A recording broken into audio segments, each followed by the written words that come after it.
আমরাও চাই যে যদি আমাদের কোনো ফয়সালা না হয়, সঠিক ফয়সালা না হয়, তাহলে আমরা গণহত্যার চেষ্টা করব। আমার কাছে সমস্ত কিছু থাকার সত্ত্বেও আমি জানাতে চাইনি, যাতে করে আমার দুষ্কর্ম ধরা পড়ে। এখানে জানানো হয়নি।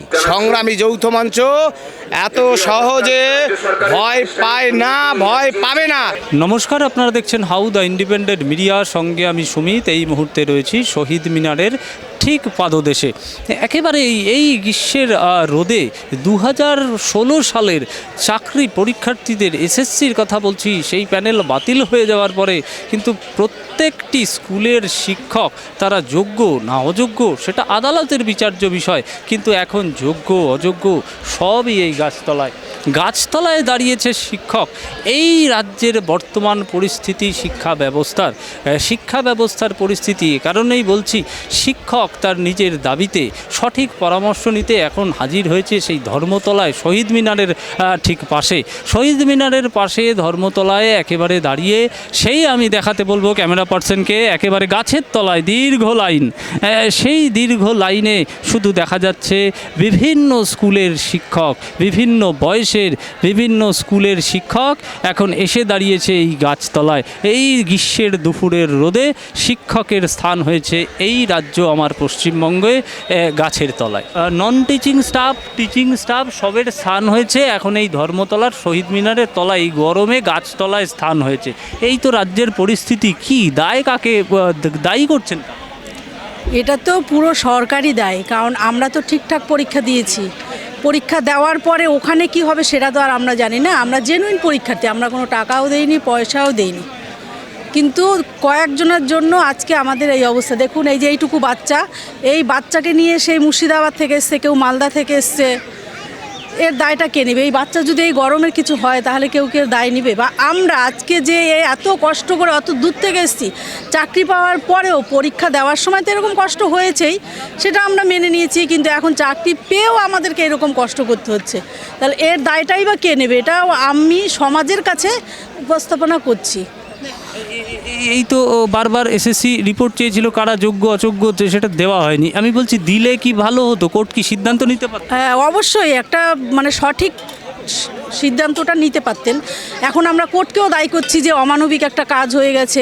এই যে যদি আমরা মারা যেতেই পারি, এখন একটা ফ্যামিলির পিছনে 5জন 6জন করে মানুষ আছে যারা ওর উপরে নির্ভর করে আছে, সে বেতনটা যেটুকুই পাক, কিন্তু তাদেরকে দেখবে।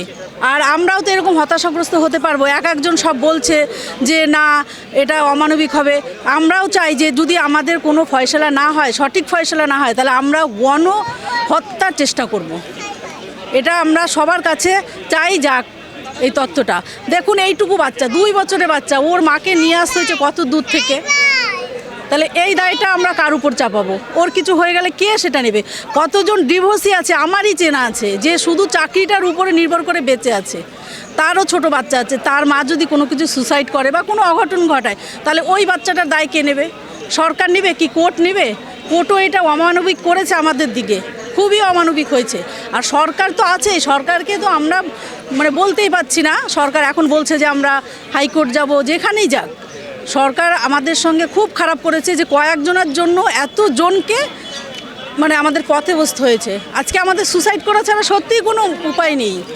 যে একজনের এই এটার উপর নির্ভর করে একটা সংসার। কারো ধরুন ব্যাংক লোন আছে, এদিকে চাকরি যদি চলে যায় তাহলে টাকা তো যাবে, টাকা তো আর পাবে না, তার ওই ব্যাংকের ইএমআইটা কি করে দিবে? এইদিকে টাকা পয়সাও নেই, ওইদিকে ইএমআই দিবে, তখন তার সুসাইড ছাড়া কি কোনো উপায় আছে? কি পদক্ষেপ নেবেন? আমরা এখন চাইছি যে সবাই মিলে উচ্চতর আদালতে যাওয়ার চেষ্টা করছি। জানি না, এখন আমাদের ভরসা আছে যে ওনারা ঠিক রায়ই দিবে, আমাদের পক্ষে রায় দিবে। আর আমরা চাই যেন আমাদের চাকরিটা আমরা ফিরে পাই, কারণ আমরা তো কোনো অন্যায় করিনি, অন্যায় করেছে অন্যজন। আর এই পরীক্ষা ব্যবস্থার আমরা শুধু পরীক্ষাই দিচ্ছি, তার ভিতরে কি হবে সেটা তো আমরা জানি না, বা সেটা আমাদের জানার কথাও না। এটা সরকারি ব্যবস্থা, তার জন্য তো দায়টা আমাদের হতে পারে না। গ্রেপ্তারের পর গ্রেপ্তার, অনিরুদ্ধ দাও গ্রেপ্তার হয়েছে। আমি দেখলাম যে গ্রেপ্তার নাটক, এই বিষয়টা বোঝা যাচ্ছে না কি পরিস্থিতি দাঁড়ালো। একটা মুভমেন্ট, তারপরে কোর্টের রায়, এই যে এতগুলো মানুষ একেবারে রাস্তায় এসে দাঁড়ালো, আপনাদের আন্দোলন আজকে থমকে দেওয়া হলো, কি বলবেন? বলার কথা একটাই, যে যাতে করে তাদের চুরিগুলোকে বাইরে প্রকাশ্যে না আসে, কাদের কাদের কাছ থেকে চুরি করেছেন, কত টাকা খেয়েছেন, মানে এখনও মরণপণ চেষ্টা করে যাচ্ছেন, যে করেই হোক এদেরকে রক্ষা করতে হবে। তার জন্য যদি যোগ্য প্রার্থীরা যদি বলি যায়, তাদের পরিবার যদি ভাসে, বাংলার মেধা, বাংলার কৃষ্টি, বাংলার শিক্ষা যদি মানে বদনাম হয়, কোনো অসুবিধা নেই তাদের, তারা এসব কিছু পরোয়া করে না। এবং একমাত্র পরোয়া হচ্ছে নিজেদের ধন সম্পদ বৃদ্ধি করতে হবে, নিজেদের পরিবার প্রজন্ম এবং আশেপাশে যারা আছেন তাদেরকে লালন পালন করার ব্যবস্থা করতে হবে, এইটাই করছেন। কোর্টের রায়ে তো পরিষ্কার মুখ্যমন্ত্রী যেটা বলছেন যে একেবারে রাজনৈতিক উদ্দেশ্যে পার্টি অফিসের কথায় কোনো একটি রাজনৈতিক দলের হয়ে তুলছে, এবার যার ফলে এই রায়। ওনাকে তাহলে তো জিজ্ঞাসা করতে পারতেন, মানে আপনারা তো থাকেন উল্টো দিকে, কেন জিজ্ঞাসা করলেন না যে সরকারি পরীক্ষা হয়েছে, সেই পরীক্ষা যারা দিয়েছেন তাদের ওএমআরগুলোকে ওপেন করে দিতে আপনার কিসের অসুবিধা? এটা তো স্বচ্ছতার জন্যও করা উচিত, তথ্যের অধিকার আইন অনুযায়ীও করা উচিত। সরকার নিজেই তো মানুষকে তথ্য জানতে চাইতে হবে কেন? আমি কেন জানতে চাইবো যে আমি কেমন পরীক্ষা দিয়েছিলাম, কত পেয়েছিলাম? কিসের অসুবিধা? তথ্যগুলোকে যদি আপডেট করে দিতে হয়। সরকার কাকে আড়াল করতে চাইছে, কোন দুর্নীতিকে ঢাকা দিতে চাইছে এবং কি করতে চাইছেন? আর এই সরকারের আমলে এমন কোনো জায়গা তো নেই যেখানে এরকম কাজকর্ম করেননি ওনারা। মানে থিওরিটা খুব ভালো, 10 জনকে যদি নাও তার মধ্যে একটা সমানুপাতিক হারে যোগ্য এবং অযোগ্যতাকে মিশিয়ে দাও, যাতে করে খুঁজে না পায়। মানে কে ঘুষ দিয়ে ঢুকেছে আর কে যোগ্যভাবে ঢুকেছেন সেইটা খুঁজতে যেন সকলেই পাজেলড হয়ে যায়, যেটা এখন হচ্ছে। একদমই তাই। আমি এই জায়গাটাই প্রশ্ন, যে চাল কাকর কিছুই বাছা হলো না, গোটা প্যানেলটা বাতিল। হ্যাঁ বলছি তো, মানে পুরোপুরিভাবে একদম। এবং এখানে যে সিবিআই তার দায় এড়িয়ে যেতে পারে সেটা বলছি না। এই রায়ের মধ্যে যেখানে তারা বলছেন কোর্ট যে সুপার নিউমেরিক পোস্ট ক্রিয়েট করেছে মানে ক্যাবিনেট, মন্ত্রিসভা, তাহলে মন্ত্রিসভাকে মানে দোষী সাব্যস্ত করে কেন জেলের যাত্রার ব্যবস্থা করলেন না? যেভাবে মানিক ভট্টাচার্য, যেভাবে শিক্ষামন্ত্রীকে গ্রেপ্তার করা হয়েছে সেভাবে কেন গ্রেপ্তার করা হলো না মুখ্যমন্ত্রী সহ গোটা মন্ত্রিসভাকে, তৎকালীন মন্ত্রিসভাকে যারা সিদ্ধান্তটা নিয়েছিলেন? তাদের তো সবারই জেলে যাওয়ার কথা। বাঙালির আর কতটা ক্ষতি করার পরে, আর কতটা দুর্নীতিগ্রস্ত হওয়ার পরে এই সরকার ক্ষমতায় থাকতে পারে, মানে সেই প্রশ্নটা, সেই নৈতিকতার প্রশ্নটাও কিন্তু এবার মুখ্যমন্ত্রীর কাছে করা উচিত। আপনাদের মাধ্যমে আমরা করলাম। সংগ্রামী যৌথ মঞ্চের পক্ষ থেকে যে চাকরি হারা যে শিক্ষক, একেবারে এই ধর্মতলায় আমরা এসে দেখলাম একেবারে সবাই গাছতলায় এসে প্রায় এই পরিস্থিতি, এই গ্রীষ্মের রোদে। আপনাদের একটা আন্দোলন ছিল আচার্য সদন চলো অভিযান, সেইখানে লাগাতার গ্রেপ্তার দেখলাম একের পর এক গাড়ি, এবং তাতে টেনে হিচড়ে পুলিশ তুলছে। কি পরিস্থিতি, কিসের ভয়? আপনারা এমন কি করেছেন যার কারণে এটা করতে? কারণ সংগ্রামী যৌথ মঞ্চ, এই সংগ্রামী যৌথ মঞ্চের জন্ম হয়েছিল পশ্চিমবাংলাকে বাঁচানোর লড়াই। এই যে পশ্চিমবঙ্গ সরকার সংগঠিত যে দুর্নীতি করছে তার বিরুদ্ধে একটা শক্তিশালী আন্দোলন গড়ে তোলার জন্যই সংগ্রামী যৌথ মঞ্চের জন্ম হয়েছিল। আর আপনি তো দেখছেন যে পশ্চিমবাংলা যারা বিরোধী রাজনৈতিক দল আছে তারা তো ভোট পলিটিক্স ছাড়া কিছু বোঝে না। তাই লড়াইটা, যেটা মাঠে ময়দানের লড়াই, সেই লড়াইটা এ রাজ্যে আসলে সংগ্রামী যৌথ মঞ্চই লড়ছে। আর আজকের এই যে আপনারা গত 2-1 দিন আগে যে দেখেছেন মহামান্য হাইকোর্ট 25,753 জন চাকরি যারা করতো মাস্টারমশাই নবম থেকে দ্বাদশ, গ্রুপ সি গ্রুপ ডি, তাদের চাকরিটা একটা পেনের টানে তারা আজকে রাস্তায় দিশেহারা হয়ে ঘুরে বেড়াচ্ছে। আমিও সেই প্যানেলের একজন মাস্টারমশাই। আমার বলতে হৃদয়টা কেঁপে উঠছে। জীবনের কত পড়াশুনো, আজকে আমিও সেই রাস্তায়। আজকের সেই মাস্টারমশাইদের যে কারণে পথে, সেই দুর্নীতির আতুরঘর স্কুল সার্ভিস কমিশন, সেই স্কুল সার্ভিস কমিশন ঘেরাও ছিল সংগ্রামী যৌথ মঞ্চের ডাকে। হাজার হাজার শয়ে মাস্টারমশাইরা জড়ো হয়েছিল। আমাদের বয়স্ক অনিরুদ্ধ ভট্টাচার্য, যিনি এই সংগ্রামী যৌথ মঞ্চের অন্যতম কনভেনার, তাকে দেখেছেন কিভাবে টেনে হিচড়ে এই সরকার তাকে পিজন ভ্যানে তুলেছে। আরও আমাদের অনেক সৈনিকদের, আমাদের বড় শীর্ষ নেতাদের, যারা সংগ্রামী যৌথ মঞ্চের বড় বড় সৈনিক, তাদেরকেও কিন্তু গ্রেপ্তার করেছে। কিসের ভয়? কারণ এই সংগ্রামী যৌথ মঞ্চ এই সরকারকে টেনে হিচড়ে, এই সরকারের যে নগ্ন রূপ, যে দুর্নীতি, সেই দুর্নীতিটাকে টেনে হিচড়ে মানুষের সামনে তুলে ধরছে।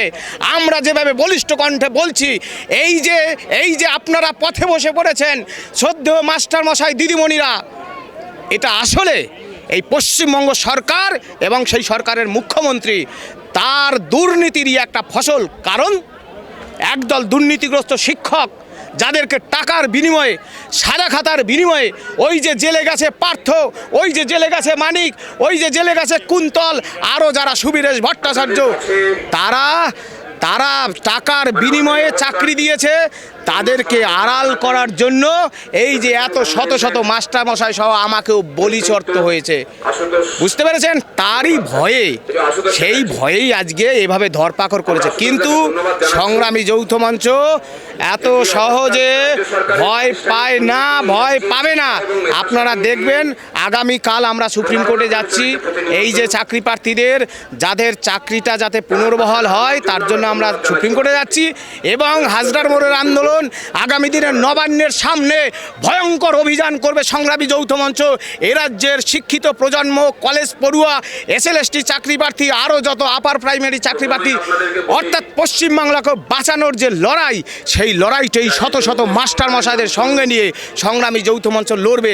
তার জন্যই যে দুর্নীতিগ্রস্ত রানী, হীরক রানী, তিনি যেন প্রস্তুত থাকেন সেটাই বলছে। আর আজকে আমাদের আন্দোলনটা হয়তো তিনি ধরপাকড় করে আজকে স্তব্ধ করে দিয়েছে। আশ্চর্যজনক ঘটনা আমরা করুণাময়ী স্টেশনের বাইরে লক্ষ্য করলাম যে সংগ্রামী যৌথ মঞ্চ এবং শিক্ষকরা যে আন্দোলন করছে তার তো একটা বিষয় আছেই, কিন্তু সাধারণ মানুষকেও কোনো রকম জিজ্ঞাসাবাদ না করে পুলিশ ধরপাকড় শুরু। আসলে এই সরকারটা কি বললাম, এই সরকারটা ভীত।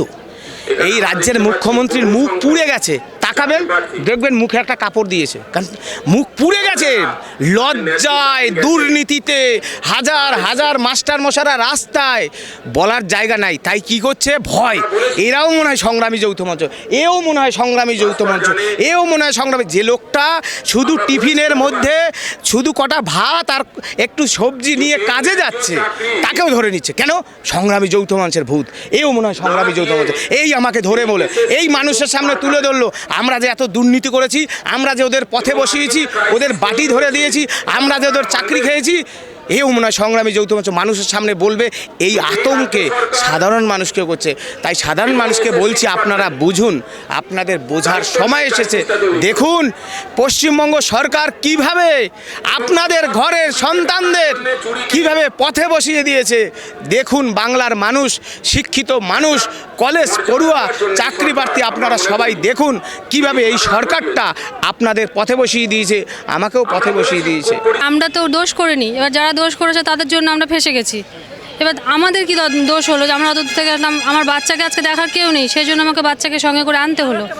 আরও একটা বাচ্চা বাড়িতে আছে, ওকে তো আনতে পারেনি। যাই হোক, এবার মানে ওইটুকু বাচ্চার কী দোষ হলো বলুন? এই দায় কার? এই যে প্যানেলটা বাতিল হয়ে গেল, কি মনে করছেন, কাকে দায়ী করছেন?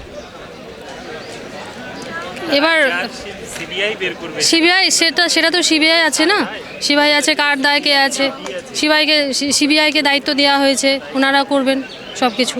এবার আমরা কি করে বলবো কায়দায়? এবার আমরা আমাদের ঘাড়ে কেন চাপবে? কার পরবর্তী কি পদক্ষেপ নিচ্ছে? এই তো কাগজপত্র জমা করতে বলছে, এবার জমা করি। এবার যা হবে আমরা সুপ্রিম কোর্টে যাব। এবার আমরা পরীক্ষা দিয়েছি, এবার পরীক্ষা দেওয়ার পরে চাকরি পাওয়ার পরেও যদি আমরা চলে যাই, এবার এতগুলো সংসার বা আমার নিজেরই সংসারের কথা বলি, বাচ্চাগুলোকে কিভাবে মানুষ করব? মানে মাথার উপরে ছাদ সেটা থাকবে না, মনে হচ্ছে যেন মাটির তলা থেকে, মানে পায়ের তলা থেকে মাটি সরে যাচ্ছে, এরকম মনে হচ্ছে। কিভাবে মানুষ করব বাচ্চাগুলোকে? খাওয়াবো কি? সামনের মাস থেকে যদি বেতন বন্ধ হয়ে যায় তাহলে কী দিয়ে খাওয়াবো, কী দিয়ে চলবো আমরা? বাড়িতে বৃদ্ধ বাবা মা আছে, কচিকাঁচা দুটি বাচ্চা আছে, স্ত্রী তো আছেই। কীভাবে পরীক্ষা হচ্ছে, কোথায় ওপেন টেন্ডার হলো, কোথায় ক্লোজ টেন্ডার হলো, একজন ক্যান্ডিডেটের পক্ষে এটা কখনোই জানা সম্ভব নয়। আমরা যখন মাধ্যমিকের খাতা দেখি, যে পরীক্ষার্থীটি মাধ্যমিক পরীক্ষা দিয়েছে, বোর্ড কাকে দিয়ে খাতা দেখিয়েছে বা কোথায় কিভাবে রেজাল্ট করেছে, ওই পরীক্ষার্থীর পক্ষে কখনোই জানা উচিত নয়, সমীচীনও নয়। কিন্তু কোনোভাবে কি বোর্ডের দায়ের জন্য ওই ক্যান্ডিডেট দায় পেতে পারে? আজকের সিস্টেমে গলতের জন্য আমরা কেন পথে? আমাদের সম্মান নিয়ে কেন এইভাবে পুরো সিস্টেম কেন খেলা করছে? ওনাদের কোথায় অসুবিধা ছিল ফ্রেশটাকে ফ্রেশ দেখাতে? আজকের আমরা স্কুলে যাব কোন মুখে? ছাত্রছাত্রীদের কাছে দাঁড়াবো কোন মুখে? মিডিয়া যেভাবে পুরো বিষয়টাকে নিয়ে প্রচার করছে, সবাই তো আর বিষয়টাকে বিচার বিশ্লেষণ করে দেখছে না? ক্লাস 5-এর স্টুডেন্ট একেবারে কচিকাঁচা, তাদের পক্ষে তো আইন কি বলছে, কিভাবে হচ্ছে, কে সুপ্রিম কোর্টে যাচ্ছে, এগুলো তো সম্ভব নয়। তার চোখে আমরা কিন্তু দোষী শিক্ষকের আয়ত্তায় এসে যাচ্ছি। আমরা এখন কার কাছে যাব? সৎ উপায়টা কি আছে, সঠিক পদ্ধতিটা কি আছে, আমরা দিশেহারা। মুখ্যমন্ত্রী পরিষ্কার বলছেন যে এই রায় তিনি মানছেন না, এক। দ্বিতীয় কথা, কমিশনও রিপোর্ট দিচ্ছে না, দুই। 3 নম্বর বিষয়টা হচ্ছে আপনাদের এই মুহূর্তে একেবারে এসে রাস্তায় এই পরিস্থিতিটা, এই 1 আর 2 নিয়ে কি অবস্থা? দেখুন, মাননীয় সিএম ম্যাডাম বলছেন, মিডিয়ার সামনে বলছেন যে উনি রায়টাকে মানছেন না। কমিশনও একরকম বলছে, বোর্ডও একরকম বলছে, সকলে মিলে সমবেতভাবে সুপ্রিম কোর্টে যাচ্ছে। আমরা ওনাদের এই এই যে এই পদক্ষেপটা আমার ব্যক্তিগতভাবে মনে হয়, এটা যদি ওনারা ফার্স্ট টাইম হাইকোর্টে এটাকে অ্যাপিল করতেন, এটা অনেক বেশি ফ্রুটফুল হতো। আজকের ডেটে আমাদেরকে এইভাবে রোদে দাঁড়িয়ে এইভাবে আন্দোলন বা এত কিছু, এই যে মানসিক যন্ত্রণা, এই যন্ত্রণার সম্মুখীন হতে হতো না। কাকে দায়ী করছেন মনে হচ্ছে কি এই রায় বাধ্য হয়ে সুপ্রিম কোর্ট দেওয়ার পরে এখন দায় কার মনে হচ্ছে? আমি ব্যক্তিগতভাবে সিস্টেমকেই ফেলিওর বলে মনে করছি। সিস্টেম, আমাদের ওয়েস্ট বেঙ্গল যে central school service commission plus আমাদের যে সেকেন্ডারি বোর্ড অফ এডুকেশান, এদের মনে হয় কোথাও একটু এরা যদি আরও বেশি সচেতন হতো, অনেক বেশি অ্যাক্টিভ হতো, তাহলে আমাদেরকে আজ এই পথে দাঁড়াতে হতো না। এই যে 2016 সালের প্যানেলটা বাতিল হয়ে গেল, আপনারা এখন এই অবস্থায় একেবারে রাস্তায় ধর্মতলায়, কি মনে হচ্ছে? কি মনে হচ্ছে, এটা তো সত্যিকারের খুব একটা টেনশনের ব্যাপার, একটা মেন্টাল হ্যারাসমেন্ট। দিন শিক্ষকতা করেছে, 7 বছর চলছে আমাদের এই যে রানিং। এখন মনে হলো সরকারের এটা, এখন কোর্টেরও মনে হলো এটা তো আমাদের একটা মেন্টাল হ্যারাসমেন্ট। আমরা যোগ্য প্রার্থী, কেন এইসব কেন এইসব টেনশন করতে হবে আমাদের, বলুন? আদালতের রায় রাজ্য সরকার মানছে না, পরিষ্কার করে তারা অপোজ করছে। এবং একটা তো বিষয়, কোনো জায়গায় একটা দুর্নীতি হয়েছে, সিবিআই তার চার্জশিট দিয়েছে। না, যাদেরকে নিয়ে যে 5,000 নিয়ে দুর্নীতি হয়েছে তাদেরকে করুক, তাদেরকে বাছাই করুক, সেটা তো কোর্ট বারবার করে বলছে সরকারকে। তো সেটা পর্ষদকে, এসএসসিকে বলেছে, তো এসএসসি এতদিন এটা করেননি কেন? তার সেই ভোগান্তি তো আমরা কেন ভুগবো, বলুন? আমরা কেন এখন এই হ্যারাসমেন্টটা করব? আমাদের এই রোদের মধ্যে এই একটা মেন্টাল টেনশন, এই অত দূর থেকে এসছে এখানে ছুটে, আমরা কেন এটা করতে যাব? আমরা তো যোগ্য প্রার্থী, বলুন? একদমই তাই। আমি শুধু বলতে চাইছি যে এই চাল আর কাকড়টা বাদ হলো না, মানে চাল এবং কাকড় সব গুলিয়ে গেল। এই যে গোলানো পরিস্থিতিতে বাড়ি, পরিবার আপনাদের, তার উপরে কি প্রভাব পড়বে? সে তো অবশ্যই, বাড়ি থেকেও তো একটা টেনশন তো করছেই সবাই, আমাদের তো বাবা মা পরিবার সবাই তো একটা টেনশনের মধ্যে আছেই। এবার সরকার কারটা কার ঘাড়ের মধ্যে চাপিয়ে দেবে তার তো কোনো ঠিক নেই। কোর্ট কি করবে, কারোর প্রতি কোনো ভরসা নেই তো এখন। এখন আপনাদের পদক্ষেপ দেখি আমরা সবাই আলোচনা করে কি করে, আজকে এসছি এখানে, দেখি একটু আলোচনা করে দেখছি আমরা কি করি। একেবারে এই ঘটনার জন্য স্পেসিফিকভাবে যদি এসএসসি কমিশন যদি রিপোর্টটা দিত কোর্টে, তাহলে এই ঘটনা এড়ানো যেত। দায় টাকার পরিস্থিতি, হ্যাঁ, কারণ কোর্ট তো বারবার করে এসএসসিকে বলেছে দিতে 5,000 যে লিস্ট আরও আগে বেরিয়েছিল, কিন্তু এসএসসি তো সেটা দেয়নি কোর্টকে, যার জন্য কোর্ট এটা করতে বাধ্য হয়েছে। এবার টেনশনটা তো আমাদের, পরিস্থিতি তো এখন সামাল দিতে হচ্ছে আমাদের দৌড়ে ছুটে আসতে হলো এখানে। সুপ্রিম কোর্টে মুভমেন্ট করার মতন কোনো পদক্ষেপ কি নেবেন? হ্যাঁ, আমাদের ইচ্ছা আছে। আমরা আজকে সবাই এসছি এখানে, দেখি আমরা সবাই একটু আলোচনা করে কি করা যায়। কি মনে হচ্ছে এই যে প্যানেলটা বাতিল হয়ে গেল, কোর্টের রায় এসএসসি জমা দিল না রিপোর্ট কোর্টকে, কি মনে হচ্ছে? দেখুন, আমি সাধারণ নাগরিক হিসেবে একটাই লজিক বলতে পারি যে কোনো একটা ধরুন খুন হয়েছে, কি দিয়ে খুন হয়েছে তাও বুঝলাম, কে খুন করেছে বুঝলাম না, অথচ উপস্থিত সবাইকে শাস্তি দিয়ে দিলাম। এটা ব্রিটিশ পিরিয়ডের মতন শাস্তিটা হয়ে গেল না? তো কোথাও যেন মনে হচ্ছে একটা মিসিং গ্যাপ রয়ে গেছে, ওইটাই ফাইন্ড আউট করা যাক সুপ্রিম কোর্টে। সে তো হবেই। আমি বলছি যে চাল কাকড় বাঁচা উচিত ছিল। আমি বলছিলাম যে সবাই তো যোগ্য এবং সবাই অযোগ্য হতে পারে। অবশ্যই যেখানে 19,000, মানে ওনারাই বলছেন 7,000 সামথিং হচ্ছে অযোগ্য ক্যান্ডিডেট, 26,000 সামথিংয়ের মধ্যে যদি 7,000 সামথিং হয়, আমরা যদি ধরেও নিই 19,000-এর মতন তারা যোগ্য ক্যান্ডিডেট, তাহলে এই 7,000-এর জন্য 19,000 কেন শাস্তি পাবে? আর এটা 6 বছর আগে রিক্রুটমেন্ট হয়েছে, তখন আমাদের যে প্রিপারেশন ছিল, আমাদের তো এখন সেই প্রিপারেশন নেই। সবচেয়ে বড় প্রশ্ন এইটা, কারণ আমরা এখন সবাই স্টাডি থেকে বেরিয়ে চলে এসেছি, মোটামুটি জবে সেটেল হয়ে গেছি অলরেডি। 6 বছর বাদে যে এই দিন দেখতে হবে সেটা তো কেউ ভাবিনি আমরা। পরিবারের উপর প্রভাব পড়ছে কোনো? অবশ্যই পরিবারের লোক টেনশন করছে যাদের বৃদ্ধ মা বাবা তারা হয়তো এই টেনশনটা অনেকে নিতেও পারছেন না। শুধু আমার ফ্যামিলি বলবো না, আমি যদি সবার কথাই ভাবি সামগ্রিকভাবে, অবশ্যই তাদের বৃদ্ধ বয়সে তারা একটা এক্সট্রা বার্ডেন নিচ্ছেন না একটা। একদমই তাই। আমি শুধু জানতে চাইবো, এই যে না বেছে বাছা না হয়ে এই যে হয়ে গেল রায় একতরফা, আমি বলছি একরকম বাধ্য হয়েই কিন্তু হাইকোর্টে এই রায়টা দিতে বাধ্য হলো কমিশনের দায়। আমি বলছি আপনারা কাকে দায়ী করছেন? দেখুন, অবশ্যই এখানে সরকার পক্ষে তো একটা গাফিলতি রয়েছে, এটা মানতেই হবে। কিন্তু এদিকে আদালতের ক্ষেত্রেও দেখতে হবে যে তারা মানে ঠিক প্রমাণগুলো পাননি বলেই তারা হয়তো আজকে এই রায়টা দিতে বাধ্য হয়েছেন। কিন্তু সেটা যে আমাদের উপর দিয়েও বর্তাচ্ছে, ইভেন যারা আন্দোলনকারী ছিলেন তাদের উপর দিয়েও কিন্তু বর্তাচ্ছে। তারাও কিন্তু এই মানে ডিসিশনটা থেকে তারাও কিন্তু বাদ নেই। তাতে আলটিমেট কার কী লাভ হলো আমার এটা মাথায় ঢুকছে না। এসএসসি কিন্তু বারবার কোর্ট জানতে চেয়েছিল যে কোনগুলি অযোগ্য, তারা জানাতে পারেনি। এইটা একটা দিক। আর একটা দিক হচ্ছে আজকের যে গ্রেপ্তারি, আন্দোলন শুরুই করতে দিলেন আচার্য ভবনের যে ঘেরাও, এইটা সম্পর্কে কি হবে? এই যে গ্রেপ্তারিগুলো হলো, আটক হলো, এইটা আপনারা কি পদক্ষেপ? আপনার একটা শব্দের সাথে আমি একটু ডিফার করছি। জানাতে পারেনি নয়, জানায়নি। জানাতে পারেনি মানে কোথাও অক্ষমতা আছে, আর জানায়নি কথার অর্থ হচ্ছে যে আমার কাছে সমস্ত কিছু থাকার সত্ত্বেও আমি জানাতে চাইনি যাতে করে আমার দুষ্কর্ম ধরা পড়ে। এখানে জানানো হয়নি। এসএসসির কাছে সমস্ত তথ্য আছে। এসএসসি দপ্তরে পর্ষদে যারা চাকরি করেন তারা সরকারি কর্মচারী, তারা সংগ্রামী যৌথ মঞ্চের সাথে যুক্ত। তারা পরিষ্কার বলেছেন যে সমস্ত তথ্য পর্ষদে মজুদ আছে। তারা ব্রাত্য বসু বলছে যে রাজ্য খতিয়ে দেখবে, কমিশন সুপ্রিম কোর্টে যাবে, সেই সময় খতিয়ে দেখা যেতে পারে। ব্রাত্য বসু কোন সময়ে বলেছেন সেই কথাটাতে দেখতে হবে। রাতেবেলায় বললে পরে এক কথা, সহজপাঠে একটা কথা আছে না যে দিনে হই একমতো রাতে হই আর। এনাদের কখন কোন সময়ে বলছেন কোন কথাটা সেটার উপর নির্ভর করে অনেক কিছু। একদমই তাই। আর আজকের আটক সম্পর্কে কি বলবেন? আটক সম্পর্কে বললাম তো, অপ্রিয় প্রশ্নের মুখোমুখি হতে চাননি। দুদিন আগে এই চাকরিহারাদের কিছু ছেলে পেয়ে বিলো করে নিয়ে গিয়ে তারা ক্লোজ ডোর বৈঠক করেছেন। তাহলে কাদেরকেই বা সেখানে স্থান দিলেন, তারা কারা এবং তারা কি প্রশ্ন জিজ্ঞাসা করেছেন যে তাদের সাথে বসতে পারলেন আর আমাদের চাকরিহারা ছেলে মেয়েগুলোর সাথে বসতে পারলেন না? কিসের ভয়? জানতেন যে এরা যে প্রশ্ন করবে সেই প্রশ্নের উত্তর থাকবে না। একদমই তাই। আমি একেবারে জানতে চাইবো আগামী দিনে বৃহত্তর আন্দোলনের রূপরেখাটা কি হবে? সর্বাত্মক আন্দোলন হবে। আগামী 3 তারিখ আমরা ডাক দিচ্ছি হরিশ মুখার্জি দিয়ে মিছিলের। এ সমস্ত চাকরিহারাদেরকে ডাক দেবো আমরা, যে ওখানে যায়নি, চলুন কালীঘাটে গিয়ে জিজ্ঞাসা করি যে কোথায় গেল ওই মার্কশিটগুলো। এবং সেটা হবে কোর্টের রায়, মানে কোর্টের অনুমতি নিয়েই সেই মিছিল করব আমরা। আমি একটা কথা জেনেই একটু শেষ করব।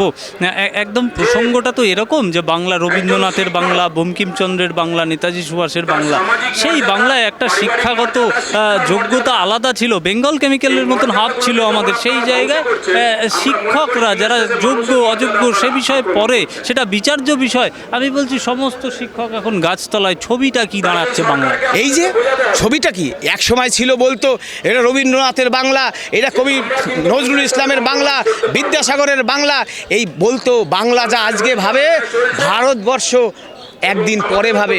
বাংলার একটা মান ছিল। আজকের যোগ্য মাস্টারমশারা যারা এ রাজ্যের সমাজ তৈরির কারিগর, যারা আপনাদের আমাদের ঘরের সন্তানদের তৈরি করে, তাদের সত্যকে সত্য বলার মতো মেরুদণ্ডকে শক্ত করে, তাদের সুশিক্ষা দেয়, তাদেরকে আজকে গাছতলায় রেখেছে। এটাই হচ্ছে পশ্চিমবঙ্গ সরকার। এই যে চোরেদের সরকার, চোরেদের সরকার আজকে আমাদের এইভাবে গাছের তলায় নামিয়ে এনেছে, আমাদের পথে নামিয়ে এনেছে। বুঝতে পেরেছেন? তাই আজকে আর রবীন্দ্রনাথের বাংলা নেই। এখন বাংলা শুধু, আমি এখানে বক্তব্য দিচ্ছি, আজকে বাংলা শুধু চোরেদের বাংলা। চোরেদের বাংলা। ধিক্কার জানাই, ধিক্কার জানাই পশ্চিমবঙ্গ সরকারকে, ধিক্কার জানাই দুর্নীতিগ্রস্ত রানী রাজ্যের মুখ্যমন্ত্রী শ্রীমতী মমতা বন্দ্যোপাধ্যায়কে, যা আপনার দুর্নীতির কারণে আজকে রাজ্যের শিক্ষকরা যেভাবে পথে বসেছে, আপনাকে ধিক্কার জানাই, আপনার প্রতি লজ্জা জানাই, ধিক্কার জানাই, ধিক্কার জানাই।